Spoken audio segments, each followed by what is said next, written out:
Hello বন্ধুসকল, মই আশা কৰোঁ আপোনাক সকলোৱে ভালে আছে। আজি নতুন আৰু এটা ভিডিঅ' লৈছোঁ। ভিডিঅ'টো হ'ল নতুনকৈ যিসকলে ৰেচন কাৰ্ড লাভ কৰিছে বা পাইছে ইহঁতৰ কাৰণে এটা ভাল খবৰ। ভাল খবৰটো হ'ল যিসকলে নতুনকৈ ৰেচন কাৰ্ড লাভ কৰিছে ইহঁতে অৰুণোদয় আঁচনি লাভ কৰিব। আৰু এই আঁচনি কোনসকল মহিলাই লাভ কৰিব, কিমান টকা পাব আৰু এই আঁচনি আবেদন কৰাৰ কাৰণে কি নথি লাগিব আৰু কেতিয়াৰ পৰা আবেদন কৰিব পাৰিব সম্পূৰ্ণ কিন্তু এইটো ভিডিঅ'ত ষ্টেপ বাই ষ্টেপ দেখুৱাম। ভিডিঅ'টো সম্পূৰ্ণ শেষলৈকে চাই থাকিব। হেল্ল' ভিউয়াৰ্স, আৰু এটাই ৰিকুৱেষ্ট, যদি কোনোবা মোৰ চেনেলত নতুন ভিজিট কৰিছে চেনেলটো ছাবস্ক্ৰাইব কৰিব আৰু কাষত থকা বেল আইকনটো অল কৰি দিব।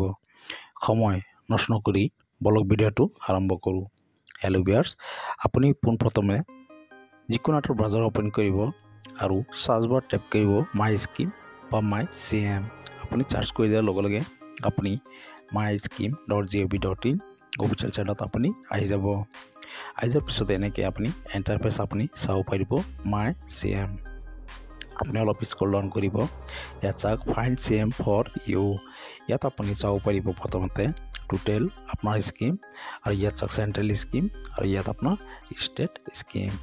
আপুনি এই আঁচনি চোৱাৰ কাৰণে আপুনি ইয়াত চাওক ষ্টেট স্কিম বুলি আছে, আপুনি ইয়াতে ক্লিক কৰি দিব আৰু অলপ ৱেইট কৰিব। এনেকৈ আপোনাৰ ডেছবৰ্ডটো আপুনি চাব পাৰিব। আপুনি প্ৰথমতে ইয়াত আপুনি চাৰ্চ বাৰত আপুনি ফাইণ্ড কৰি দিব অৰুণোদয়। আপুনি ইয়াত চাৰ্চ কৰিব,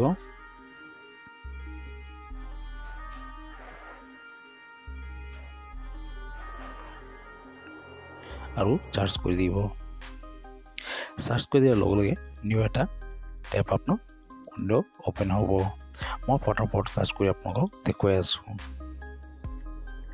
হেল্ল' ভিউয়াৰ্স, আপুনি চাৰ্চ কৰি দিয়াৰ লগে লগে এনেকৈ ডেছবৰ্ডটো আপুনি চাব পাৰিব। ইয়াত সম্পূৰ্ণ ষ্টেটৰ নাম ওলাই পৰিব। আপুনি ইয়াত চাওক ষ্টেট আসাম, আপুনি ইয়াতে ক্লিক কৰি দিব আৰু অলপ ৱেইট কৰিব। হেল্ল' ভিউয়াৰ্স, এনেকৈ কিন্তু ডেছবৰ্ডটো আপুনি চাব পাৰিব। ইয়াত আপুনি এইটো চাৰ্চ বাৰত আপুনি টাইপ কৰি দিব অৰুণোদয়।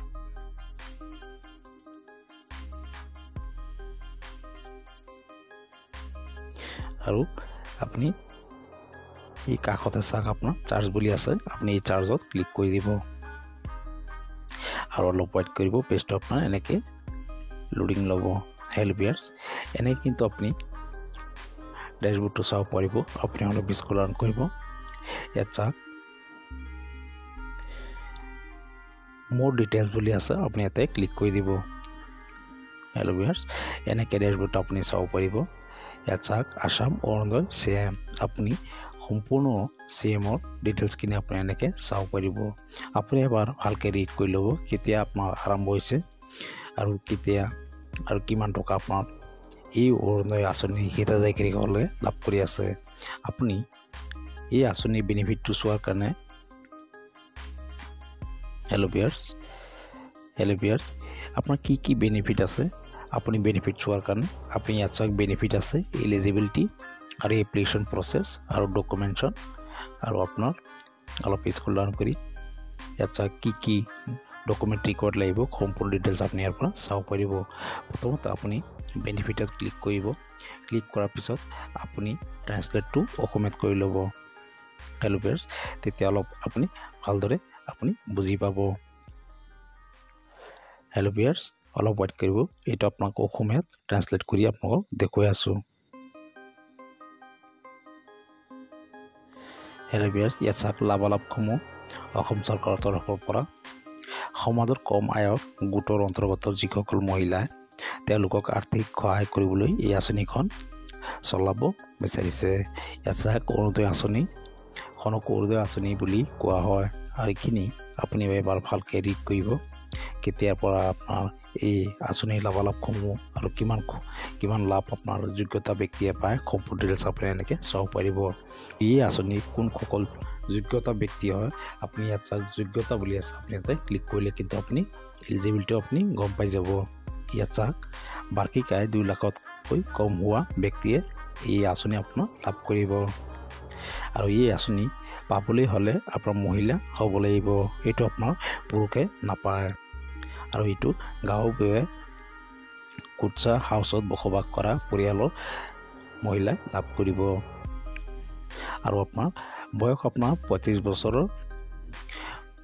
অধিক বয়স আদিৰ বাবে অগ্ৰাধিকাৰ দিয়া হৈছে আৰু ইয়াত গাঁৱত সৰ্বাধিক কৰা 15 বিঘা মাটি থকা পৰিয়ালটো এই আঁচনিৰ বাবে যোগ্য আৰু অলপ স্ক্ৰল ডাউন কৰিব ইয়াত চাওক আবেদনৰ প্ৰক্ৰিয়া ইয়াত আপুনি ক্লিক কৰিলে কেনেকৈ আবেদন কৰিব সম্পূৰ্ণ কিন্তু এটো আপুনি এনেকৈ চাব পাৰিব এইটো আপোনাৰ অফলাইন যোগে আপুনি আবেদন কৰিব পাৰিব এই আঁচনিৰ বাবে আবেদন কৰাৰ একমাত্ৰ উপায় হ'ল আবেদন পত্ৰৰ জৰিয়তে আঁচনিৰ সুবিধা ল'বলৈ পৰিয়াল নিজৰ ঘৰৰ পৰা এগৰাকী মহিলাক মনোনীত কৰিব লাগিব